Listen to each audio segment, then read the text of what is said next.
Ngani masigurong salbado ang mga turista na makararigo sa mga resort sa Bakakay Albay, urog na ngunya na summer, kasuod Marso 20, ipiglunsar kan Bakakay Municipal Tourism Office ang sa indang Water Search and Rescue o WASAR training. Piling empleyado kan LGU, tourism workers, magin ang mga nagkapirang lifeguards ang naimbitaran. Sigun kay Richard Beher, Tourism Operations Officer 1 kan Banwaan, bentahin ng gad na igwang hirarom na kaaraman urog na pag-abot sa mga lakdang na makakapagsalbar nin buhay nin tawo. Ngayon po kasing darating na summer, lalo na mag-Holy Week, dumaragsa po ang mga turista dito sa Bakakay.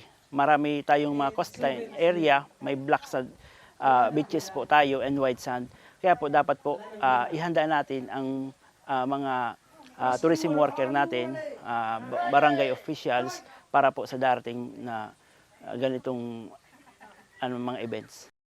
Katuwang kan Tourism Office and Coast Guard Bicol na nangenot sa manlain-lain na lectures as in physical activities, arog kan water entries, rubber boat handling as in life-saving technique. Saro sa mga tutok sa pagtukdo, si Coast Guard Petty Officer 1 Ryan Juneda kan Special Operations Group Bicol. Ang mga tinuruan po namin sir ay yung mga lifeguard po ng mga resort. Ang may makakatulong ito sa mga turista natin na papunta dito sa LGU Bakakay dahil meron na po silang lifeguard ang mga resort po nila.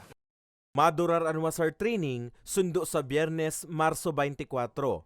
Mientras tanto, sa parehong objeto, padagos man ang ginigibong monitoring as in inspection kan Bakakay MPS sa mga resource na makukua sa saindang Banwaan.